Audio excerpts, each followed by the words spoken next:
Okay, I'll put that picture for problem number 1 back on the board, just so you have it. I always like to at least give everyone an equal chance.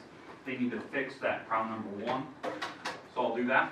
I'll leave that up there for about 5 or 6 minutes, and then pretty much most people will be done. All the formulas are on the board that you need.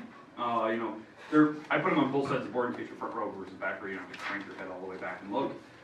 Ignore that formula up on the board that has the x equals negative b. That's for pre-calc. Just ignore that. I didn't want to write that up there all day. So, all right. Once you have this, you can immediately start working. You don't need to wait on me. Even if you thought you were done or not, you get to work on it. Take a look at it one more time. It's been a while. So.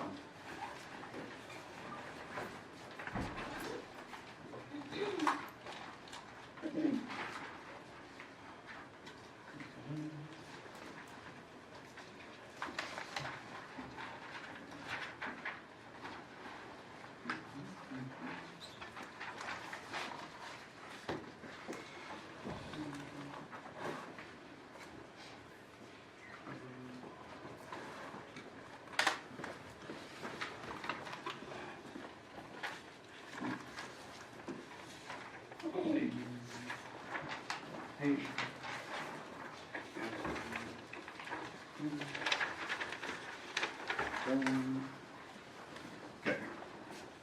Again, if you have that property sheet, you can have that out in front of you. Looks like this. You know that the one with the properties of real numbers, the properties of equality versus the field property. So you can have that out if you have it. If you don't, you have it aside. Okay. Let's go through the instructions here. Number 1, I'll put a picture up on the board.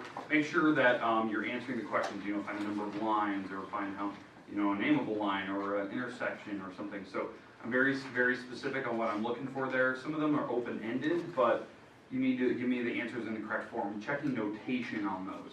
You know, are you giving me the right number of letters? Are you giving me the right symbols? That type of thing. Number 2, that one, you're finding the distance. The distance formula is on the board. You should know how to use it between the 2 dots. Number 3, from number 3, it's a picture with the angles. You have to, you know, name an angle, name a vertex, name the sides, whatever. I'm checking for, are you using the correct letters? Are you using the right symbols? That type of thing for the angles. Number 4, name the polygon, the number of by its number of sides. Then you have to tell me, is it convex or concave? Is it regular or irregular? Each picture should have 3 answers. Okay. Number 5, true or false should be fairly easy. Then you have to write the converse sentence, the inverse sentence, and the contrapositive sentence. You need to label which one's which. You need to label them. So I know which one is your converse, which one's your inverse, which one's your contrapositive. Then you have to tell me if those are true and false. Okay?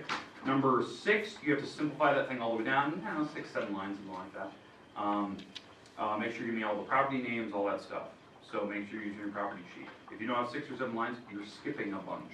You're not showing all the work that you should. Okay? Number 7, you're doing that proof. I don't know, 4 or 5 lines, something like that. Unless you showed like every little thing. Because remember, geometry proofs, you can kind of skip a couple steps. If you're showing every single step, it might be longer. But I don't know, it took about 4 or 5 if you're kind of going through there as like a normal geometry style. 8, there should be 5 answers to number 8. Because I give you those pairs of angles, you have to tell me what the pairs are. Alternate interior, alternate exterior. Same side interior, same side exterior, corresponding, vertical, whatever the pairs are. You may not use one of them. Maybe one's repeat. I don't know. So it's just 5 answers. Okay, they're random. Number 9, you have to find the value for x that makes those lines parallel. Okay. Once you find x, if you want, you can plug it back in. You don't have to. I'm not asking you to do that. You can if you want. But you have to find x. You have to show the work there. 10, you have to give me the line that is passing through A there. That is perpendicular to the other one. Perpendicular.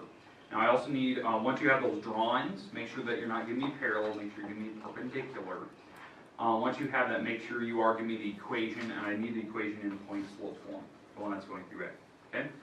And then number 11, you have to write the equation for that line in slope intercept.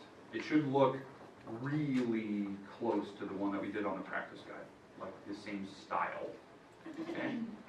Okay, any questions with that? Okay. Rest time is yours. If you get done I'll take it, make sure that you wait at least 5 or 6 minutes, double check some stuff, go over every pound, make sure you've done that. I'll put the picture from pound number 1 back on the board here in a minute. Once you are done, you can turn it in, don't worry about it, make sure I get your practice test. If you have any late missing work, make sure you're getting that done. I need that by, tomorrow? All late missing work. If you're gonna retake anything, make sure you're doing that, or fixing mistakes on work. And then, once you're done, you turn it in, check GMC. Go on GMC, check if you're missing anything. Like, it's been updated for almost 2 weeks now. You should be checking that every day to make sure that you're missing something. Okay, it should show up. Okay? Alright, there you go.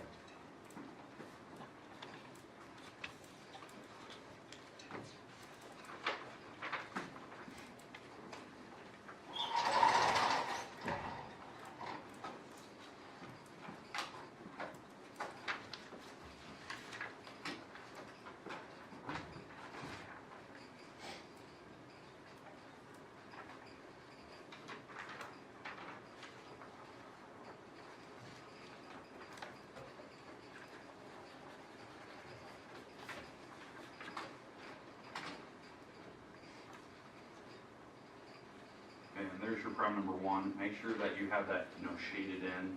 You couldn't tell. Make sure that you realize that line L there is poking through the plane. It's like a pencil going through paper. That's why they have the dash line. Okay, so there you go.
done, you can turn it in, make sure that you are working on any late work, missing work. Check JMC first, see if you're missing something for me. It says an LI or maybe it's blank. So double check that. Everything's been updated for a while, so you should know exactly what you're missing.